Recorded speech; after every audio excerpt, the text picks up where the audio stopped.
Hey guys, yeah, today I'll be talking about an awesome movie. It's an old movie from the 1980s, a drama movie, sci-fi called Virus. I never heard about this movie. This was actually the first time I'm reviewing it, and I come across the movie actually on my Roku. My Roku has one of those horror channels, and I was just like, and let me tell you something.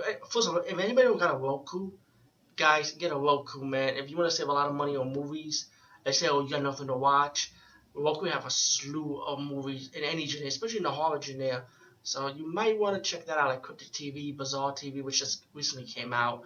Um, Viewstar, Crackle, like a lot of good channels. You just have to explore around with the Roku 3 with the channel store, and then mostly, of course, free channels. You would want to get free channels, right, on a Roku, so you do watch them for free. Some of them have paid subscription service, but you know what? Don't pay for subscription service. Just go through the ads. Besides that, Virus 1980s. Very wonderful drama sci-fi movie, very old school. A lot of memorable actors you'll see in this movie. So it's so hard for me to name them all. But um, of course, let me say no spoilers. I definitely don't want to spoil any moments in this movie.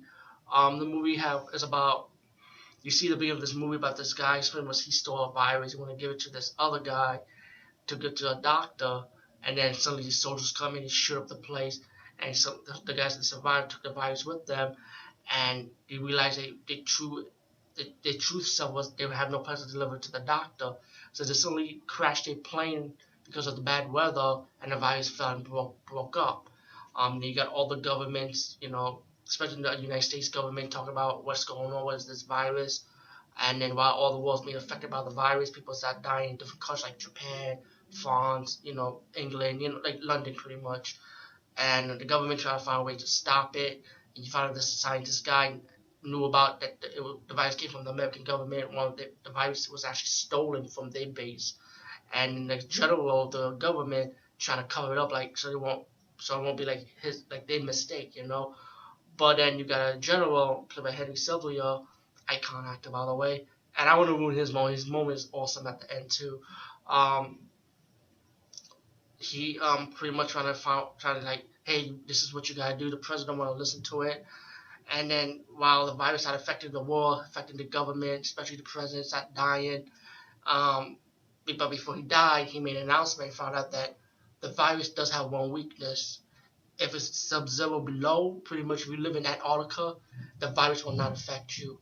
So he started making a phone call to every station in Antarctica, pretty much letting them know that the virus got worse and pretty much you're the only survivors. And pretty much humanity's up to them now. Then you got more cast of characters, and you got scientists, you got a woman, women, women are pretty scarce in Antarctica, right, guys? As the movie develops, I don't want to say too much about the movie, but you got a lot of good cast of characters, a lot of good drama, good story with the characters. You got character development, especially the Japanese doctor.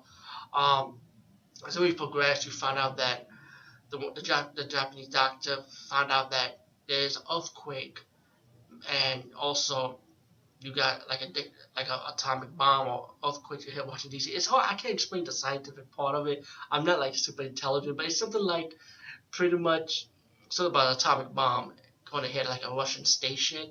I think it's the Russian station in Antarctica, which could cause like Antarctica to fuck up, and the virus will be more active pretty much. So pretty much the survivors in Antarctica from different stations, from different countries, pull out like a card and want some people to go to Washington D.C. to deactivate the bomb. One guy decided to volunteer, go to Washington D.C. to deactivate the bomb. And you know what? I'm going to stop right there because I don't want to spoil any moments. But let me just say the movie is really good, especially when it gets towards the end. Virus is definitely an epic sci-fi drama, definitely underrated because I heard about it, but I don't see a lot of people talk about it too much though, around YouTube or anywhere else. But I still give Virus a chance. From 1980, I'll put up a cover art and let you know what it looked like. Anyway, peace guys, see you.